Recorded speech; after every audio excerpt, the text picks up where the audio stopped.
Please join me in welcoming the representatives from the Lehan family who are with us tonight, including Mel Lehan and Frida Knott. Thank you.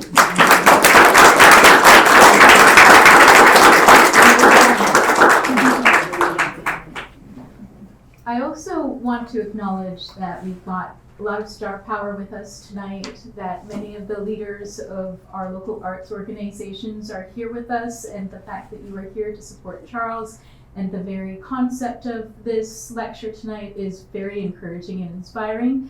I'd also like to thank the Office of the Academic and Provost here at the University of Victoria for your ongoing support. Elizabeth Croft is with us. I don't want to shout out, but thank you for supporting us in this way. So I'm very encouraged. There will be time, so I'm prepping you because there'll be time to chat afterwards, and so I know the conversation will be quite rich. The main reason is, of course, though, that tonight's speaker is Charles Campbell, a multidisciplinary artist, writer, and curator whose practice animates the future imaginaries possible in the wake of slavery and colonialization. Charles is the recipient of the Shadbolt Foundation's 2022 VIVA Award and the 2020 City of Victoria Creative Builder Award. He holds an MA in Fine Art from Goldsmith College and a BFA from Concordia University. As many of you know, his artworks, including sculptures, paintings, sonic installations, and performances, have been exhibited widely in the Americas and Europe. Recent exhibitions include Vancouver Special and Disorientations and Echo at the Vancouver Art Gallery, Fragments of Epic Memory at the Art Gallery of Ontario, and The Other Side of Now at the Perez Art Museum, Miami. His upcoming solo exhibition, An Ocean to Lividity, opens on April 15th at the Surrey Art Gallery. Charles's writing helped map the emergence of new contemporary art practices in the Caribbean in the 1990s and 2000s, and his tenure as the chief curator of the National Gallery of Jamaica was noted for opening its doors to Kingston street art and the exploration of popular art forms. Locally, Charles has worked in the environmental movement and has been active in efforts to decolonize artist-run spaces and provide space for generative discussion among Black and BIPOC artists. He currently lives and works on the Lekwungen territory here in Victoria. Please welcome Charles Campbell. Thank you, Amanda. Before I start, get a bottle of rum.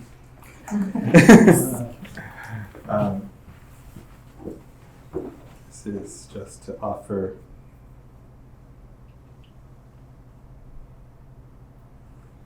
a libation to my ancestors. Welcome them onto this territory.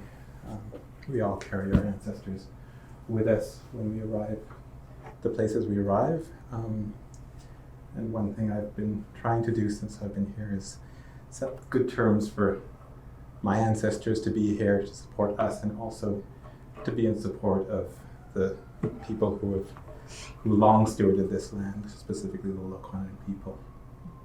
I'm gonna say for me.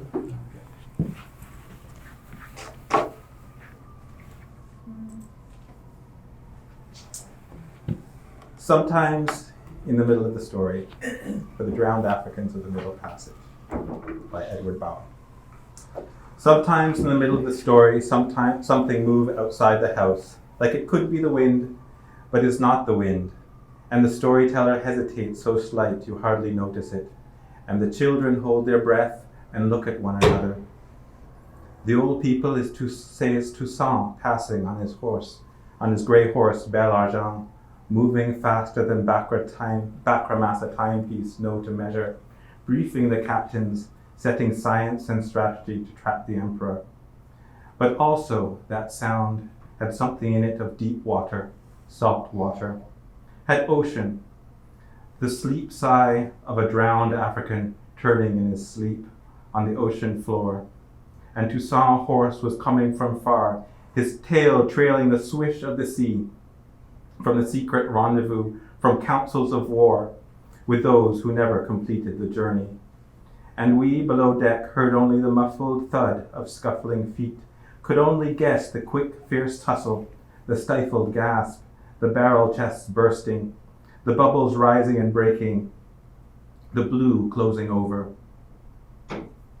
But their souls shuttle still the forest paths of ocean, connecting us still, the current unbroken, the circuits kept open, the tireless messengers, the ebony princess of your lost Atlantis, a power of black men rising from the sea. It's a poem by Edward Bowen. I started here for two reasons. Firstly, in connection to the stories that I wish to tell in my work, the brutality of slavery and colonization, and the ruptures that they are and represent to the black populations in the Americas, features prominently in my work, as do spaces of resistance. Bao speaks of Toussaint and the Haitian Revolution. I speak of the Jamaican Maroons who fought a guerrilla war with the British for 80 years before winning their autonomy on the island and defeating the slave owners 50 years before the Haitian Revolution. When I speak about slavery and colonization, people mistakenly see my work as concerning the past. It is rather its relationship with the present that drives me. Slavery placed human exploitation and environmental degradation at the center of a new economic system that generated vast wealth for European nations. The institutions that were created to serve this system, capital markets, insurance companies, systems of global trade, and banking are still with us today. I don't pretend to be qualified to give you a thorough history of these institutions and their relationship to slavery and colonization, but I can talk about the stories that enabled them, the stories that they cloak themselves with and have convinced us they are true. Stories of civilization, social evolution, of inevitability, stories that demarcate who is with and without value, and that set the terms for our relationship with one another, and show us stories that separate our fate from that of our environment. Stories about how knowledge is produced and who may lay claim to it. Stories about which stories are told and how they are heard. Which brings me to the second reason for starting with Bao's poem. Here I try to present it as a sort of proposition for what art is and can be. Art as something moved outside the house, like it could be the wind, but is not the wind. Art as a thing that interrupts these stories, that make the storyteller hesitate so slight you hardly notice, and the children hold their breath and look at one another. The stories I wish to contend with, to interrupt, are fictions that are deeply embedded in our colonial reality. They find their telling not only in words, but in things. They are lies told to the shape of our houses and the configurations of our streets. The bizarre notion that our history is somehow contiguous. The history of art on this continent is somehow contiguous with Europe, or that the wealth of the so-called First World is not built on the unpaid labor of millions, starting with 10.7 million Africans who survived the Middle Passage. The job of It Could Be the Wind, but Is Not the Wind, is to evoke other realms and other possibilities, to spur the imagination beyond our enclosures, to give us moments when our relationship with outside possibilities is real. It's a journey that I am forever just beginning, and my presentation here this evening, it will be about these beginnings. I'll speak of my work in relationship with three themes: inevitability, possibility, and chaos, utopia, refuge, and resistance, breath, and cycles of return. These themes overlap, and the work I discuss in one could often easily be placed in another. But still, I hope you will find here a forest path of ocean and some thoughts how to set science and strategy to trap the emperor.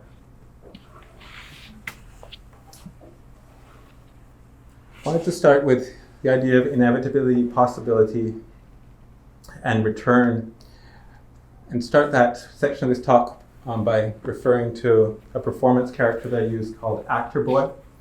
Actor Boy, Actor Boy began as this print from a Jamaican artist called Isaac Mendez Belisario.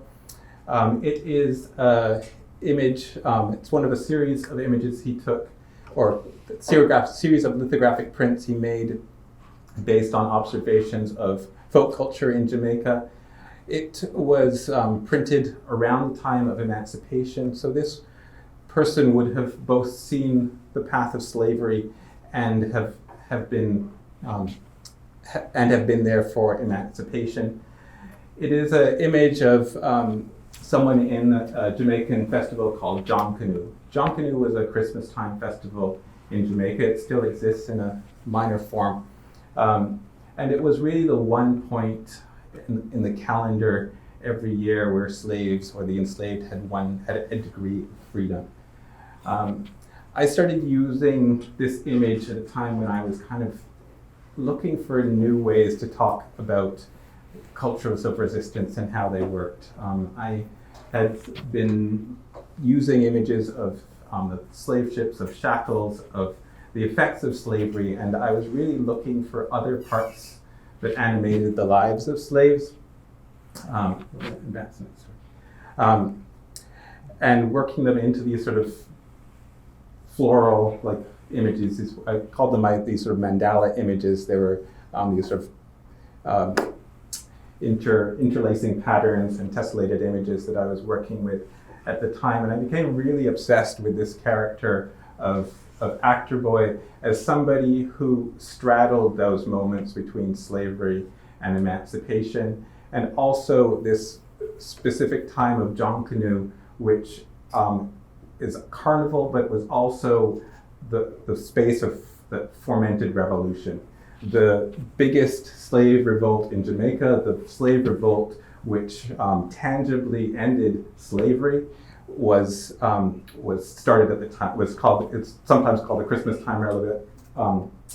The Christmas Time Rebellion, sometimes called the Baptist Revolution, but it began in Christmas, and it was because of that moment of freedom and liberation. And this is one of the forms that Dumpany was one of the forms that kind of advanced that.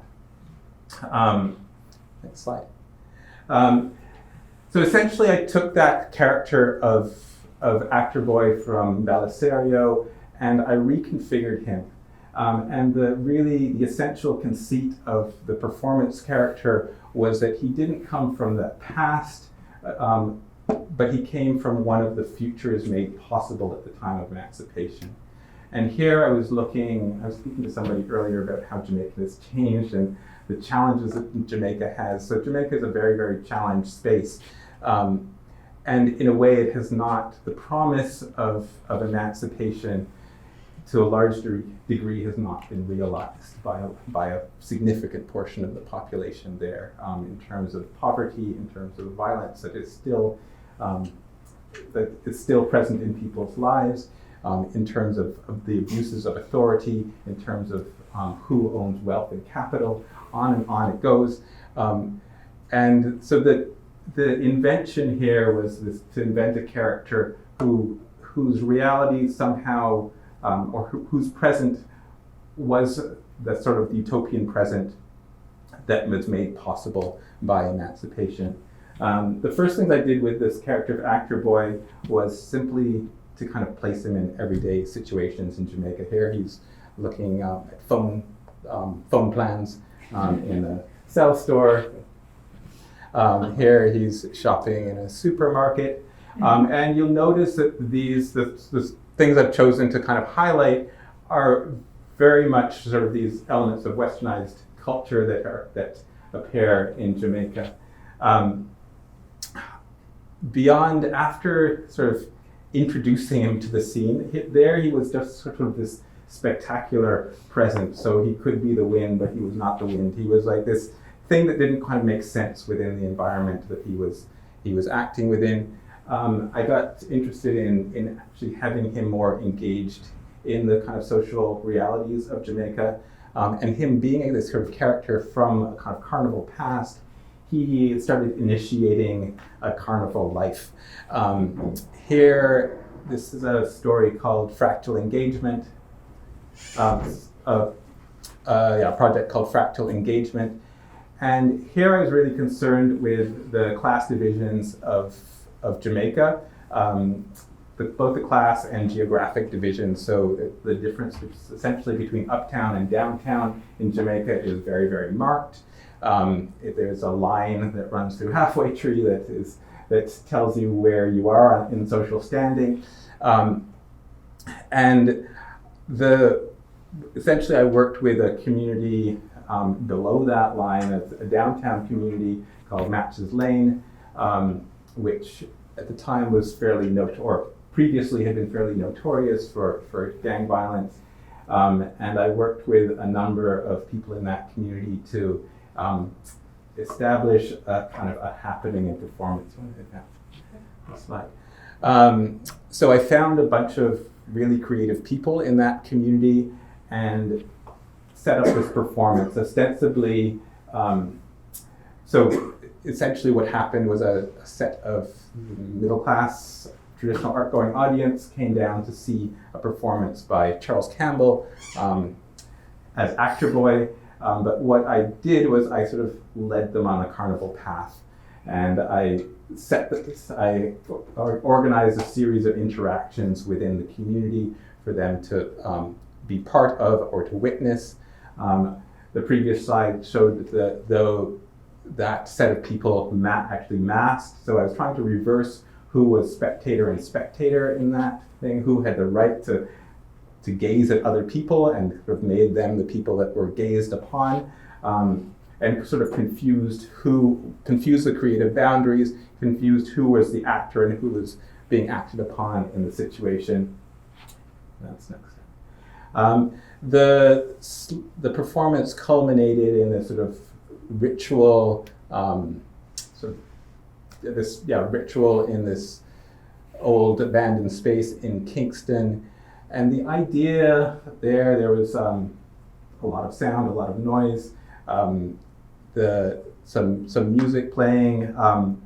The idea was to create this sort of space of transformation, and to have somehow the people exit that space in a different form than they entered it.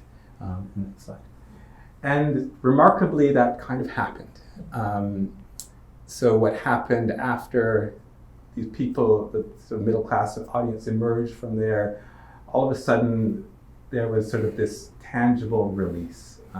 So they went from being very nervous and afraid of the environment that they were in, huddled closely together, walking in kind of this sort of tight pack of people as they would be encountering anything from stunt cyclists to this guy, a fire breather, to a guy, rubber man, people playing music, people giving them food, and so on.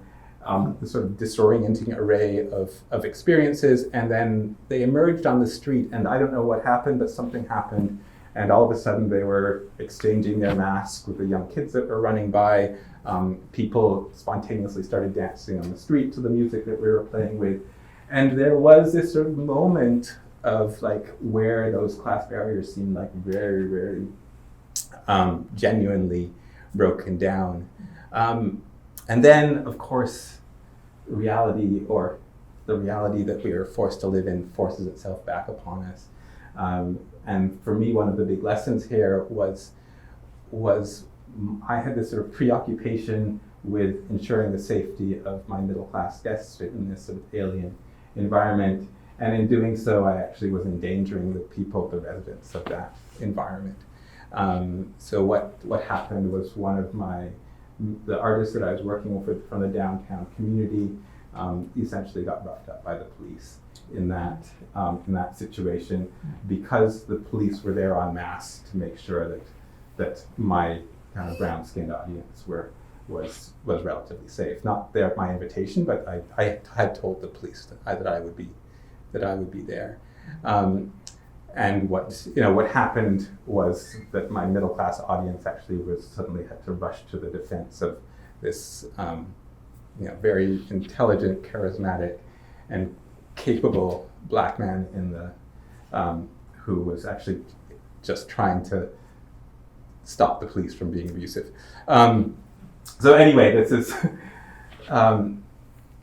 what I guess I'm trying to get at here is also the lessons I try to learn through my artistic practice. These things are kind of experimental spaces, and they create moments of possibility, and then sometimes that possibilities remain open, but often there are forces that are going to close those things down. This is just a quick shot of, just a couple of quick shots of an installation that kind of was formulated based on this material. So one thing you'll see often in my work is this sort of translation back and forth between mediums and forms as a way to kind of tease out the meanings of things, and an object will stand in for a ritual, for example, or there will be photo documentation from the space, but there's also a kind of a very disorienting video, which was more about capturing the emotional space that was present there. Just another quick shot of this thing. I'll talk a little bit more about these geodesic domes in a second. Next thing I wanted to talk a little bit about was utopia, refuge, and resistance. And you can go.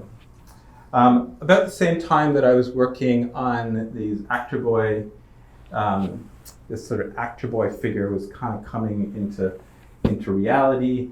I was on the other side of my studio. I was making these things, these geodesic domes, and they started out again kind of as an extension of my painting practice, which again was involved in these sort of these tessellated geometric patterns, and there was just an impulse really to expand that into 3 dimensions, and it's, in a way, I thought of these as a sort of a 3-dimensional image surface as much as a sculpture. The images, but I wanted this sort of absolute integration between the image and the structure that was underlying it. Here, there are geodesic domes. The other way it linked with the idea of actor boy was actor boy representing these moments of possibility, these times when possibility opens up and the pathways are not set. So thinking of emancipation in those terms, and then thinking of these sort of other attempts at shift, at utopia, which Buckminster Fuller is kind of both exemplary and also kind of a failure with. Like, he had a vision of what a kind of rational utopia could be, and it was to many extent it was not realized. It's realized as in the far north, as in protecting like armament, like military installations, rather than as a sort of democratized space for people to live. Anyway, in this kind of conversation about utopia, I got more and more concerned with the idea of underlying the nature of utopias, and thinking about North America in a way as a formulation of a utopia, but for only a certain set of people. So what started to happen with the integration of the images like slave shackles and slave ships, that those I started to kind of question these notions of utopia. Next. In the background in that image there, you saw this painting, which is called Bagasse. Bagasse is the trash left over after sugarcane production. It's, in a way, it's my metaphor for capitalism, or it's the stuff that capitalism disregards, whether it's the environment, whether it's human relationships and labor. It's the stuff, and that sort of formed the backdrop of these objects that referenced utopia, but were actually surrounded by these images of bondage and slavery. The initial ones of those were super simple. They were done on paper, folded paper on silk screen. They eventually became these sort of larger, more tangible or more durable objects. And sort of in doing so, they lost some of the some of their softness and approachability, but they kind of gained this sort of alien presence. The other way this relates to Actor Boy is that my sculpture practice is increasingly in dialogue with Actor Boy as this figure from the future, and I'm trying to articulate the language of the space of his present reality rather than our present reality, and developing this sort of language that is less rectilinear. Very few right angles will ever appear in a sculptural creation that's related to Actor Boy, and so on. I'll go next. Those kind of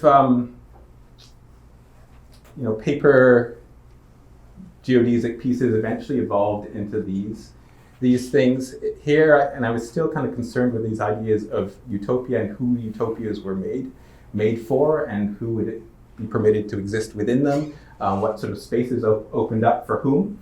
And I kind of looked around Victoria and how it articulates itself as a very, very white space, how it articulates itself as this kind of extension of Britain in particular, and how there really is no visible space that says, you're invited, you're here, you're welcome, or even very few spaces that even acknowledge the past and the true histories of this space, which have long preceded, our relatively short tenure here.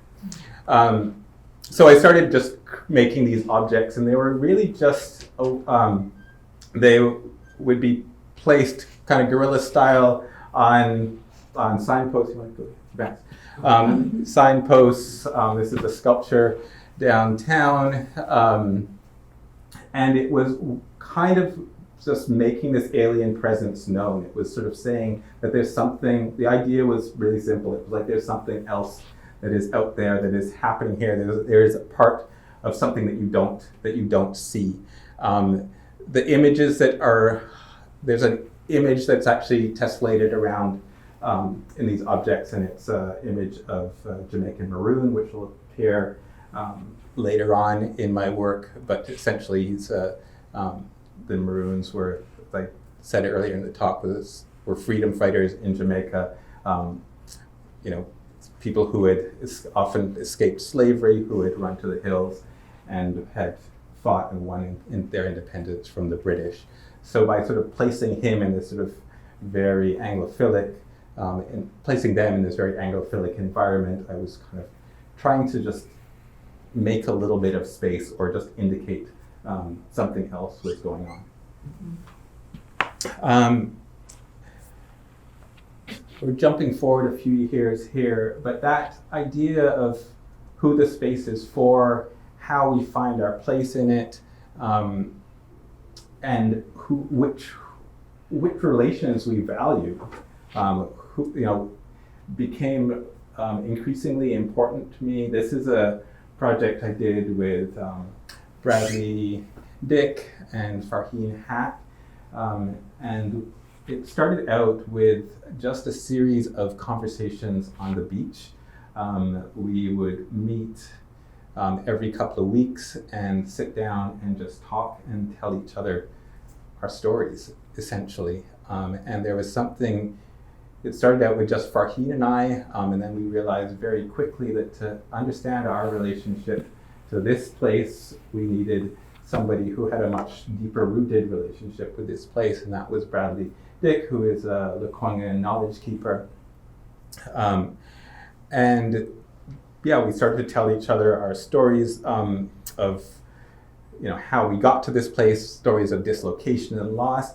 And as much for Bradley as for us, which was the kind of tragic thing that was always present, was that he was as dislocated in his home environment as we were, coming from, sometimes continents away. And this was in a way, it's sort of the antidote to those sort of sense of alienation and the dystopia that or the rejection of utopia that we live daily, in a way, because this laying our stories, telling our stories to each other and laying them on the land, being present in these spaces, somehow grounded us. Next word. They eventually became actually community gatherings. We invited other members of the community to participate with us, and we did things like cast rocks, and here we did some copper rubbings of the stones, of the rocks down just by Dallas Road. And it was a way of really kind of intimately getting to know the land and the space, in just spending your labor, really just shaping a piece of metal to conform with the land. And it was kind of remarkable how it's the richness that you got out of just spending that time and labor in these spaces. And next one. These eventually became part of an installation at the Legacy Gallery. That stone at the center there is a fishing weight, a Lequengan fishing weight from times past, and the copper hung above, and there was also an audio track of conversations between Farheen, Bradley, and myself, and also other people invited. We invited people like Sarah Jim, Tiffany Joseph, Jerry Ambers, mostly with other Indigenous folks, as well as community conversations that we had when we invited the community to come with us. They formed this sort of audio track, which really kind of wove together quite beautifully about kind of understanding of how we considered how we were or weren't at home in these various spaces, or in this space in particular. This is a piece. I'm going to give one more clip. There we go. This is a piece called RuneScape 1 Cockpit Archipelago. Cockpit country in Jamaica is the space that is the home territory of the Jamaican Maroons. It is this really undulating sort of landscape with these conical hills. It's this completely disorienting landscape that the slaves used to escape to and to find refuge within. Here, what I did was sort of combine the idea of this space with a kind of architectural model. So again, sort of thinking about sort of this sort of history of utopian models of architectural spaces. Here, I made the landscape itself into our model, and thought about how we could create community in this space. So another closer shot of it. The terrain here is made of these sort of little hexagonal units, in a way, like a little bit like a game board. And if you look closely, there are a few of them that are kind of turned around and disjointed. The Maroons in Jamaica have a really complicated history with Jamaica. First and foremost, they're we think of them as representing this tremendous fighting force that fought and gained their liberty from our enslavers, and to which they truly were. They were largely West African, many from the Akan groups, But in gaining their liberty and signing treaties with the British, they also, in a way, lost their independence and liberty, because they became, in effect, a militia for the British. And to gain their own liberty, they had to guarantee that they would at times defend the institutions of slavery within Jamaica, and they were also put down several of the slave rebellions. These histories are really difficult to tell, and often I get a little bit of pushback for telling that part of the history, because it is not the heroic history that we want to hear, where there is a clear distinction between right and wrong. There's also probably no way that Maroon territory would have remained intact without eventually signing those treaties with the force of the entire British Empire against them. There's also when we talk about these moments of complicity, we have to look within ourselves and see our own moments of complicity. So what we often don't talk about when we talk about the slave narratives is there, unfortunately, the coercive power of slavery is such that it demands complicity on every level. The slave drivers were often had to be black, right? And if they weren't, they would be punished. For me, the part of the strength of telling these histories as honestly as I can is that histories are very often we're told we can't tell those histories honestly. And there's a strength for me that comes out of actually addressing your own challenges. And so often within the culture that we live in, when the heroic histories are questioned, we're told we're told we're undermining history. In fact, we're really just trying to tell the story. So I hope that sort of telling more full stories presents an example. In the background, the noise you hear in the background is actually a Morse code rendition of a poem by Octavia Butler about paradise. If I thought I had it. Paradise, the child in each of us knows paradise. Paradise is home, home as it was, home as it should have been. Paradise is one's own place, one's own people, one's world, knowing and known, perhaps even loved, even loving and loved. Yet every child is cast from paradise into growth and destruction, into solitude and new community, into vast ongoing change. That's from Parable of the Talents. So here, the other message that's present in this work is an environmental message. It's Cockpit Archipelago, and I've kind of used the birds from this terrain to sort of tell a story, and it's it's a kind of fairly obvious kind of nature is telling us a story, we need to listen moment in my work. There we go, next door, and next one. So, one more. There we go. The last set I'm going to talk about is breath and cycles of return. Here I'm going to start by talking about a piece I did in Prince Edward Island. It's called Actor Boy Travels in Birdsong, in brackets, The Bog. This was installation and performance I did in Charlottetown, PEI. It's a shot. First was a shot of the installation. This is a shot of the attendant performance. The installation takes this sort of series of shapes that make a toroidal pattern, a donut. This is a not fancy word for it.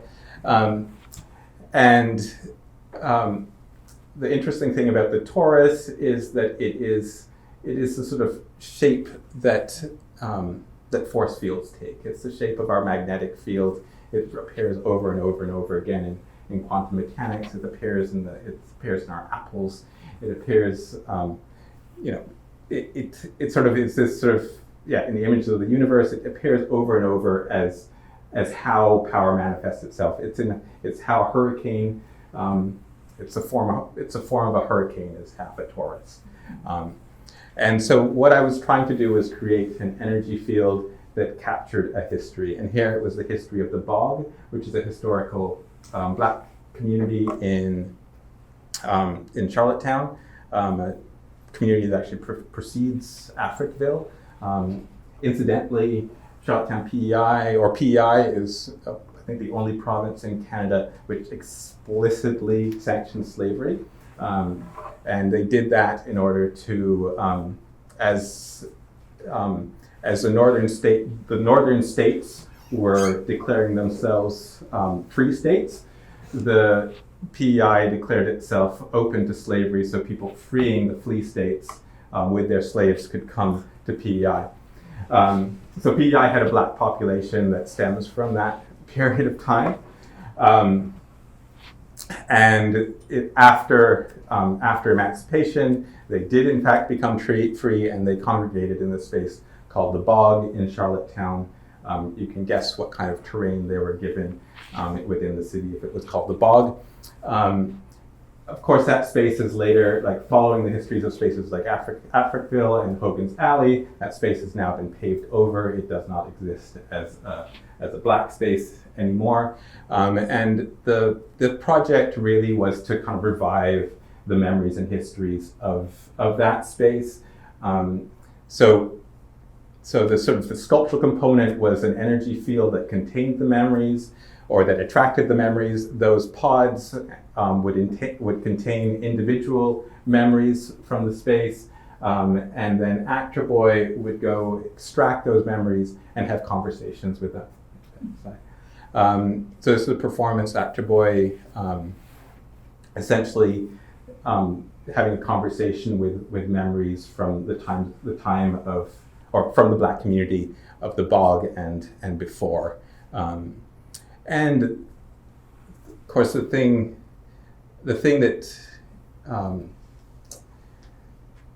about those stories is that they were remarkably contemporary. So to do this project, I did a lot of research on the histories of the Bog. I read up.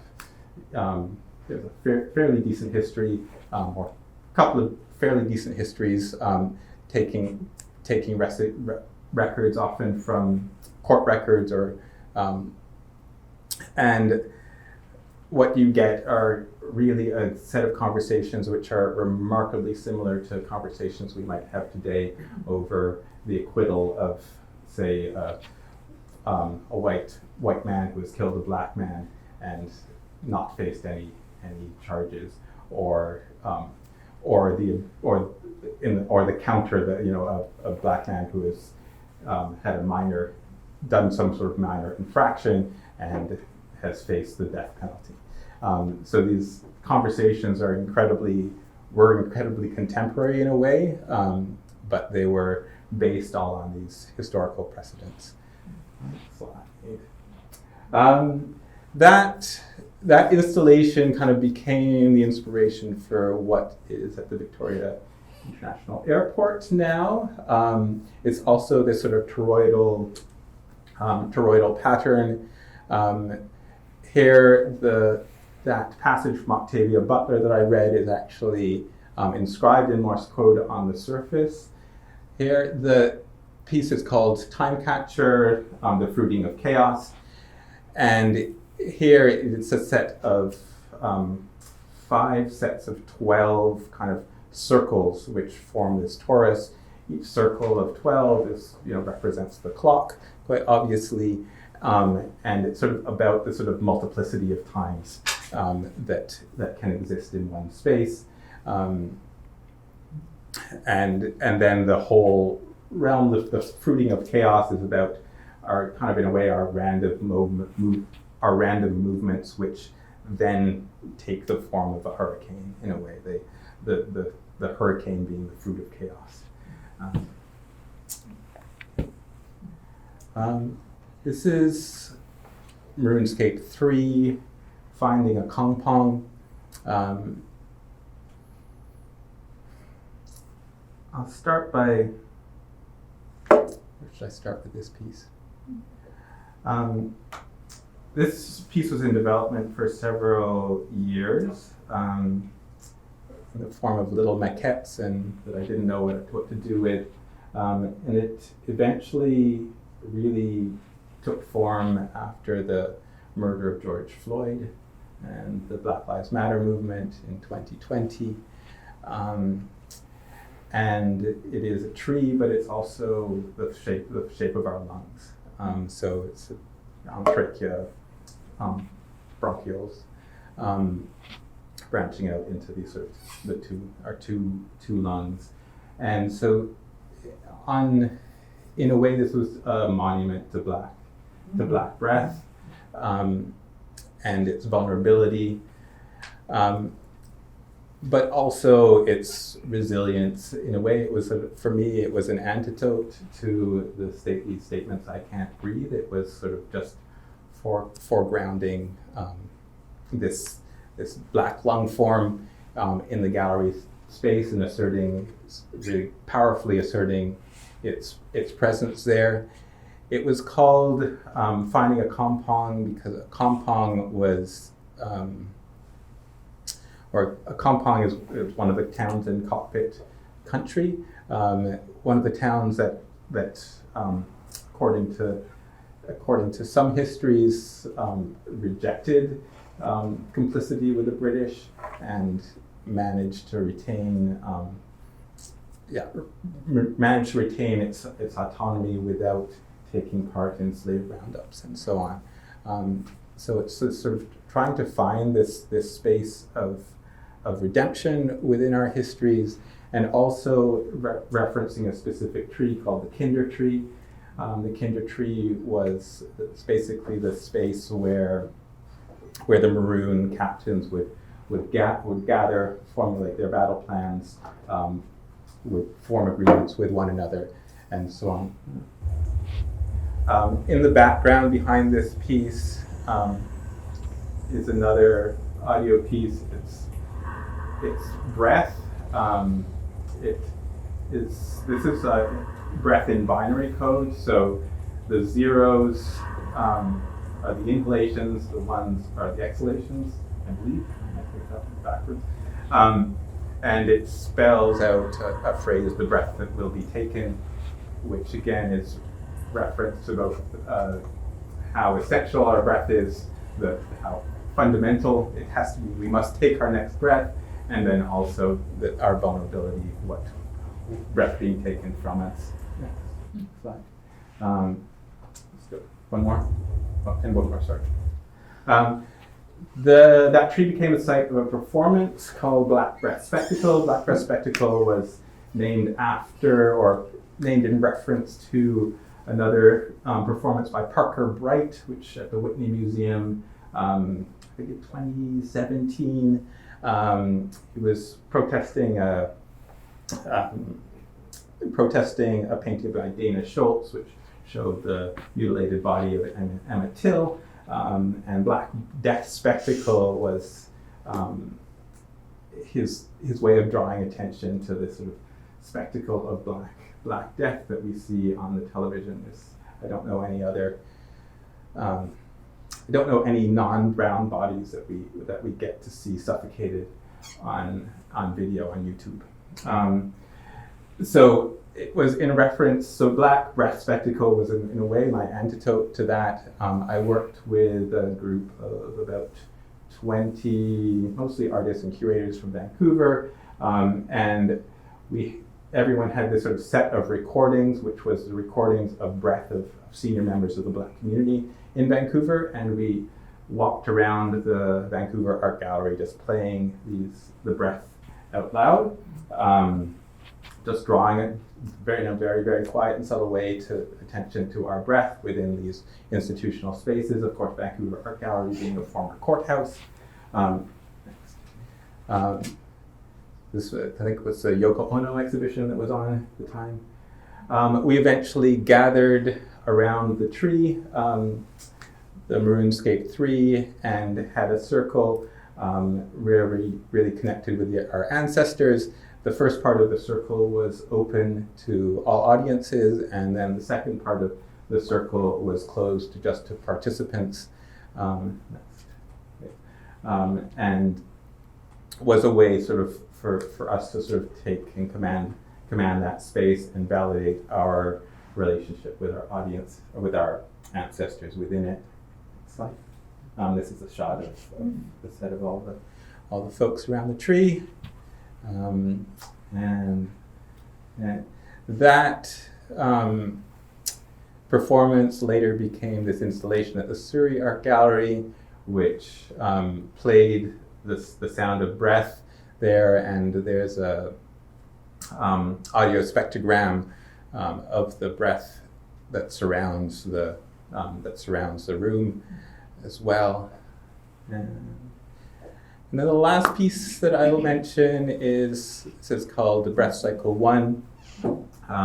This is actually in the form of a Mobius strip. So if you kind of follow the sides, there's only one side to that piece, and it's actually looking at lichen. The image is of a lichen that I found in Jamaica. And here, I guess I'm trying to step back from a kind of social consideration of breath and looking more at an environmental one and a deep historical one, sort of lichen being these sort of ancient photosynthetic organisms, also lichen being these mutualistic species, multiple species that exist to create these these spectacular forms, and relating that to our cycles of breath and our kind of inhalation, thinking of the air and oxygen that we inhale as not something that was being formed today by our trees, but has actually been accumulated over millennium and millennium and millennium, and trying to trace that history back in time. And I will leave it there.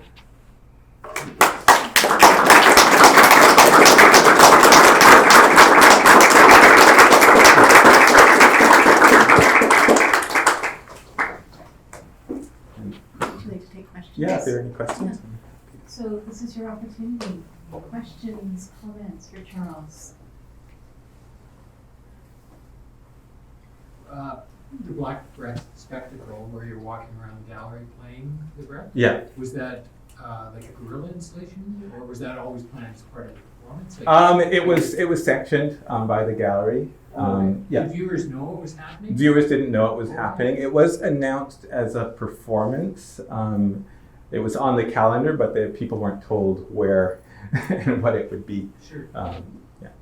And you moved through the whole gallery? And we moved the whole gallery space, yeah. Yeah. Charles, a bit of a not pragmatic, but kind of temporal question. Yep. What's the arc, like the early work that you're showing through now, like the dates? The date, kind of from 2009, I think is the earliest one. It's not totally chronological order. There's a few things that switched around, but it's more or less chronological. And the tree. Yeah. What was the title again? Maroonscape 3, Finding a Compound. Yeah.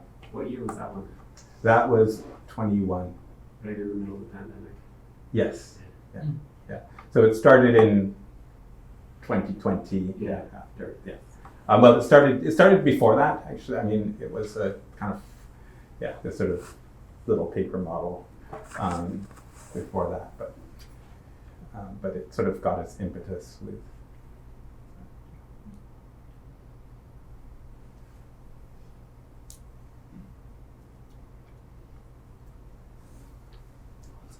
I love the transformative change that you created when you were walking through the streets of Jamaica. Yeah. And even if it was just momentary, it might have been really lasting for some people. And I'm just trying to think, without being you, how that could be created in a classroom of young adults? If you have any ideas on that. I'd say firstly taking them out of the classroom. I think the sort of the strength of that piece was in a way the meeting of communities that don't often meet or don't meet on those terms. So I think you have to arrange for a meeting that would otherwise occur, is what enabled it. And I was fortunate. I had worked in that community. I'd been working in that community for about a year beforehand. She's setting up an exhibition for the National Gallery when I was working there, so I kind of had an in to the people there, to the artists that worked in that community, and was sort of very fortunate that one of them kind of, when I started talking about this idea, just immediately kind of got it and was like totally on board. The same guy that got roughed up is Kamar Black, who is like a lovely human being with face tattoos. That's how it is. Yeah. One of the things that struck me from your talk was about how Victoria is not, it's sort of white friendly, and even it's just in some ways just not, friendly to people generally. And what can we as the average person do for that?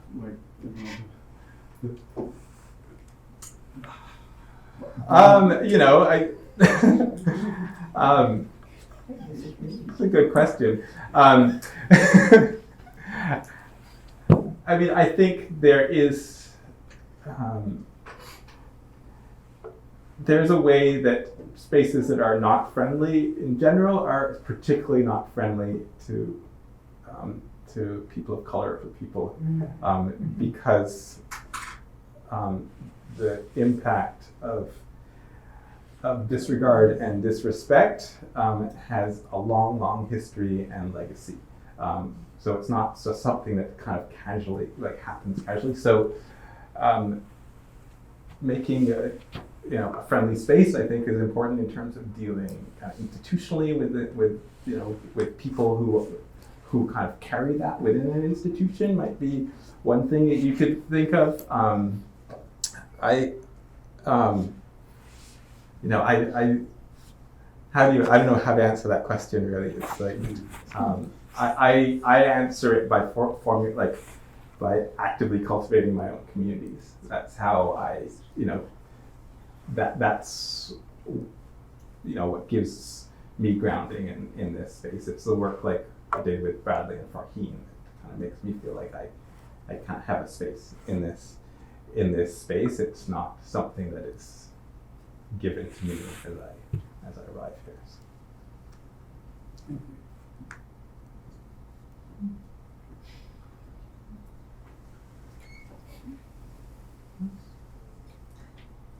Can you say something about your upcoming solo exhibit in Surrey? What kind of work are you going to be showing? Yeah, so it's called Ocean to Liberty, and the central work, or the work that kind of started the show off, is called Black Breath Archive, and it's sort of an extension of the work I started with Black Breath Spectacle, except I'm trying to create a larger body of recordings of the members of the Black community. So specifically the Black activist and creative community in Vancouver. So I've been working with a group of young folks over there who have been doing some of the recordings for me as well. I'll be going over there and doing some myself, of members of, sort of prominent members of various Black communities in both in Surrey and in Vancouver. So the audio from that will form one part of it, and then some of those audio tracks have been worked through those audio spectrograms into a sort of series of light boxes, and what else can I say? As a whole, there's breath. I'm thinking about breath as really a vehicle of memory and of history that kind of holds our both of our personal, has our kind of personal experience, but also this sort of our genetic memory in it as well, and relating it to our past and our ancestors. One thing that was really remarkable doing the initial set of recordings was how varied the people's breath were, and how intimate this sort of process of just sitting with somebody and listening to them breathe for a couple of minutes is, and it sort of created this way of just kind of silently creating a community in a way where it's kind of different from what I was doing with Bradley and Joaquin. We're actively telling our stories in a way we're not telling our stories. We're just breathing with each other, and it's the idea that it is that we carry with us all of our being, with our breath, and also all of our history, and how that impacts each other. So that's sort of the core of the show. Two questions. First of all, I'd like to just thank you for doing art and activism. It's so important. So two questions. One, how does the art establishment react to a person who's bringing forth art and activism? That's my first question. The second, just a small one, was I Can't Breathe. Was that the genesis of this, or was it just a coincidence? No, that was that was the genesis. That was the genesis of it. Although it was like that phrase, although it's like so politically potent, is also like a punch in the fucking gut every time I hear it, Yeah. because it's a statement, it's a plea and of somebody under absolute distress, and it relates, back into a pretty appalling history. So so it was in a way created as an antidote to that, rather than an amplification of that. That's good. In terms of how the established, I think it's important to hold that there's not one establishment. Like different sectors of the art world respond differently to different things at different times, and there's I'm fortunate that I've managed to sort of continue my practice for a long number of years, and I don't get too caught up in. I mean, it's nice. There's nice moments right now. People are interested in my work, and there's a lot of opportunities that are being presented for me. There have been times where that has definitely not been the case. So I can't. It's not a question I can answer generally, because it very much fluctuates with the time. And Has it improved? It's improved. Yeah, it's improved. But I've also had other periods where it has improved and then it goes down afterwards. So I think it's important to just sort of stay focused on the work. That's not. I mean, and take advantage of the opportunities for sure that are coming up, and move with them. I make my work to be seen. I don't make it to put in my basement.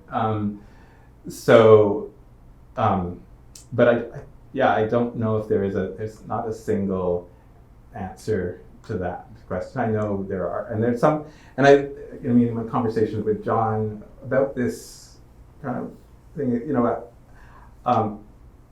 I was saying I don't know if I consider my work strictly activist, in that I think about activist work that is more intent on a specific outcome than mine. Like I'm kind of trying to open up spaces and imaginations and create possibilities of movement.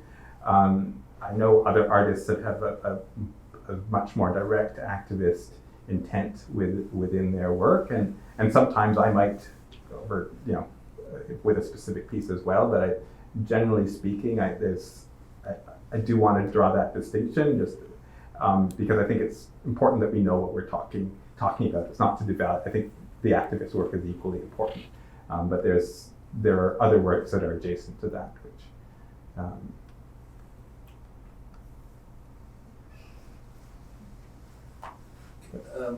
Yeah, I'm kind of interested. Thank you, first of all, just for the amount of information to hear the story of the work and the trajectory, and that the relationship you have, the performance and the sculpture.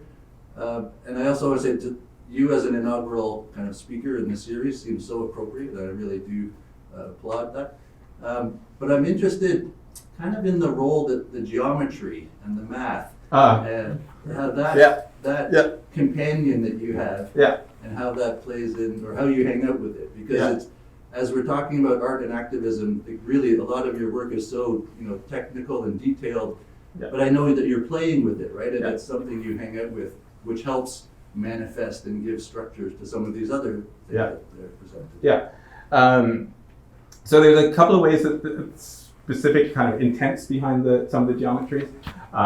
When I look specifically the fractal geometry and also binary codes, which appear as Morse codes and as binary codes.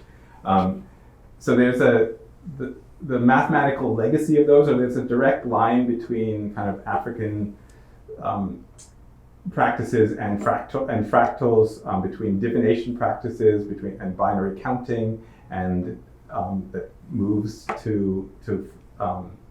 moves into fractal geometries and into computer, into binary computing as well.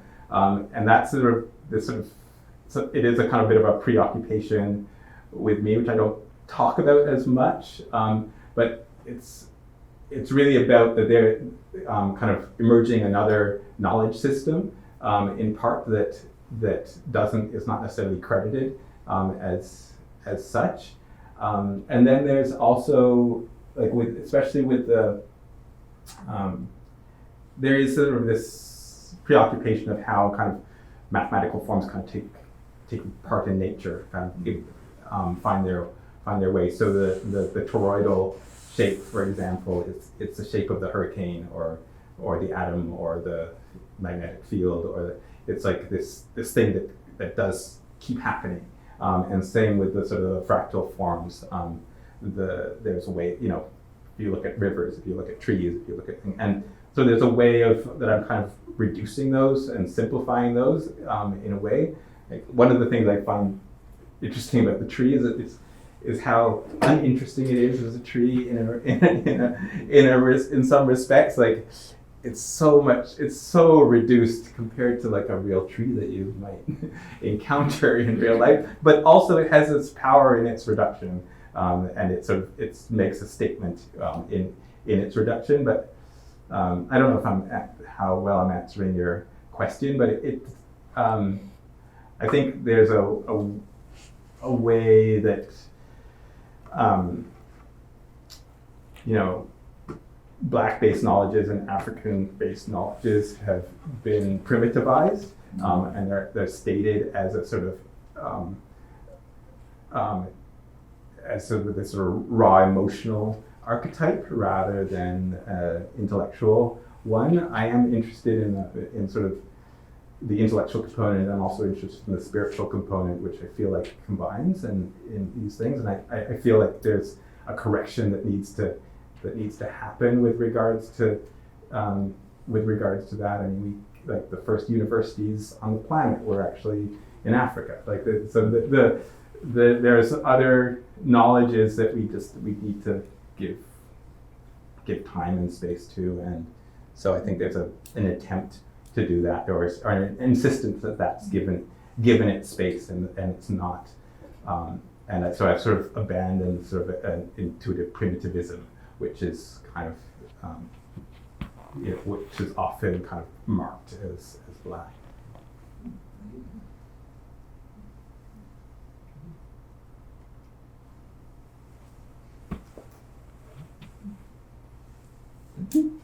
Well,